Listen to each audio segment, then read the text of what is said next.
The oldest and strongest emotion of mankind is fear. And the oldest and strongest kind of fear is fear of the unknown. Hey, spooky siblings. Welcome to this very special episode celebrating 100 subscribers. Woo! 100 subs, 100 subs. That's like more than 10. Let's see, 1, 2, 10, 50, 11, 69, 100.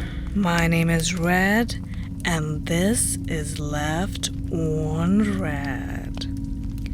To celebrate 100 subscribers, Polty and I are joined by a very special guest, Miss Creepy Tales. Hi, Red. Thank you so much for having me here. First story, 1984-85 time frame. It was a break from college, and a group of us decided to go on a week-long raft trip.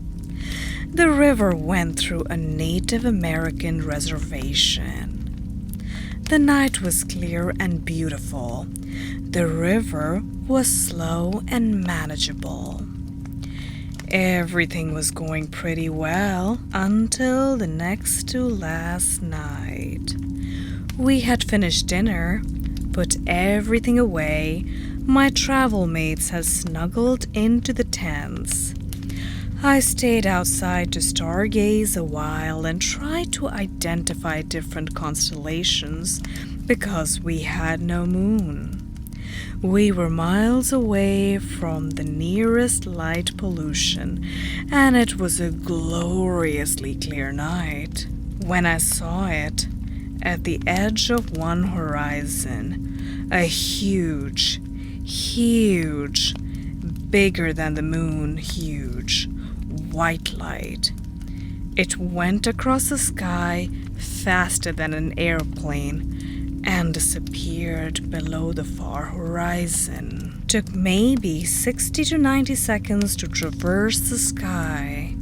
I started yelling for my mates about 5 seconds after I saw it and realized it wasn't going away. Next story. I'm not sure if this classifies as paranormal, but more glitch in the matrix. This was back when I was like 10 years old, so my family, along with extended family, went on a camping trip in an area that was fairly isolated. On the second day, we decided to go for a bushwalk where we see a relatively older woman walking by. It's a public area, but regardless, seeing an older woman by herself on a walking track was kind of odd. Now, the paranormal part was when we were finishing the walk. We passed her by again. This wasn't possible as she was traveling in an entirely different direction. I was with 3 other people, but regardless, we were all stumped as to what happened, and to this day, we still don't exactly know how that happened. Now, Miss Creepy Tales, I'm sure you must also have a scary, creepy story of your own. Yes, I would love to share this creepy story to you. Hello. This is my first time writing a post, so I hope it will satisfy you.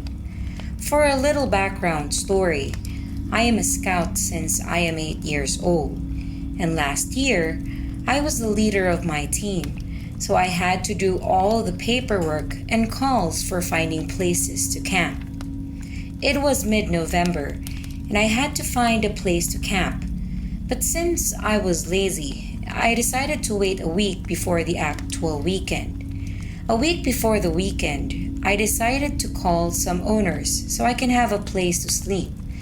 As I call many numbers, all of the owners were unavailable or simply not here.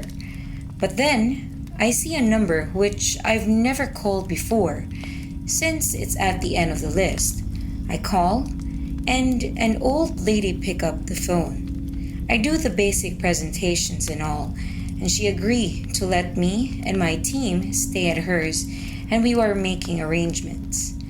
The afternoon, I go to her property to check everything, such as potable water, the place to put up the tent and the campfire. And the place is kinda dark, but nice. The week passes and Saturday arrives. The Saturday is ending well. We did some great games, we ate a lot, and we had a good night show. As they go to sleep in the tent, I stay awake to finish paperwork for the next day. It is now midnight, and I decide to go to sleep because we have to wake up early to go to church. As I switch off the flashlight, one of my newbie, we are 8 in total by the way, wants to go to the toilet, a treat, and asks me to come with her. I can understand because it's better to be accompanied at night, especially in the woods. She does her business, and I suddenly hear some noises far away, but not that far. I tell myself it's nothing. It must be some animals trying to find food. We go back to the tent, and that's when I hear footsteps approaching.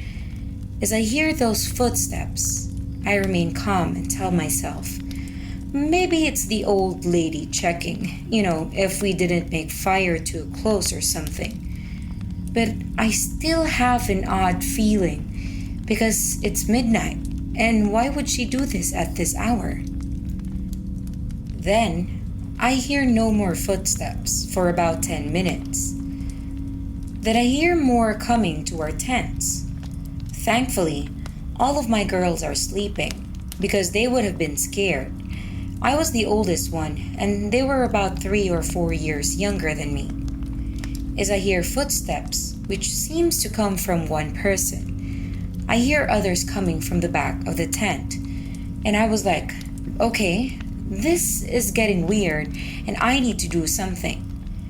I checked the tent by the inside, and thank God, one of my newbie left some embers from the fire, so I could see what happens between the fire and the zip of my tent.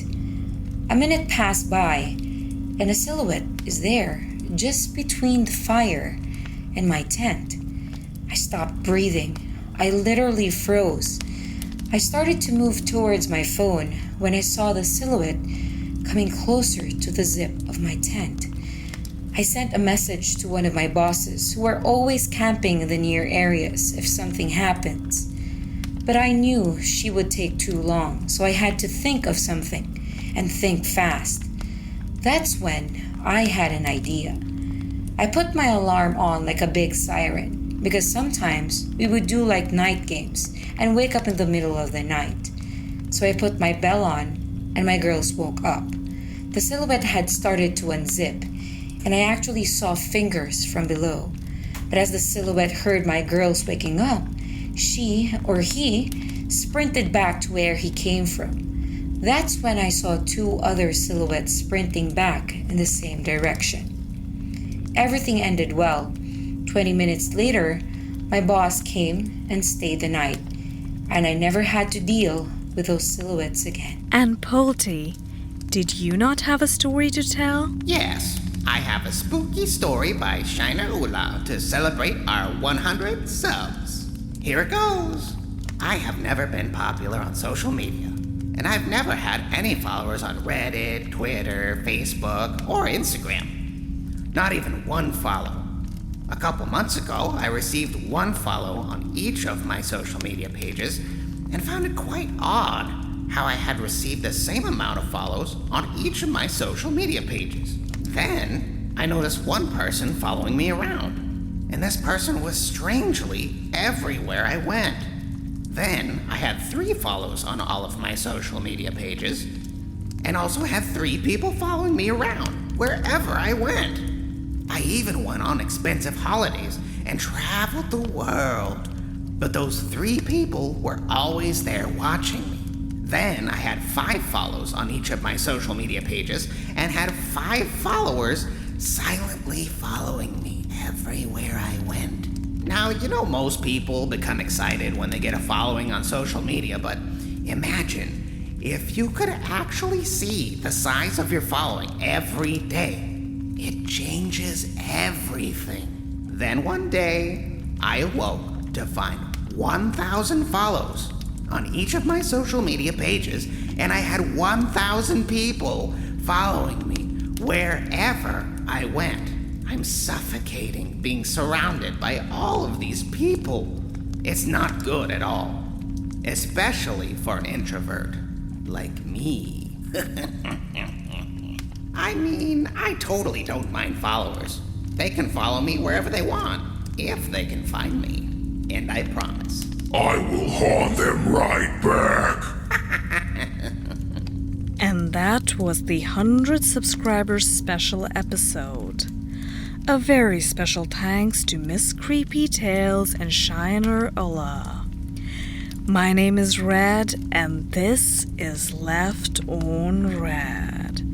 If you like this video, please don't forget to like and subscribe, and also press the bell notification button so that you know every time I upload a new video. Until next time.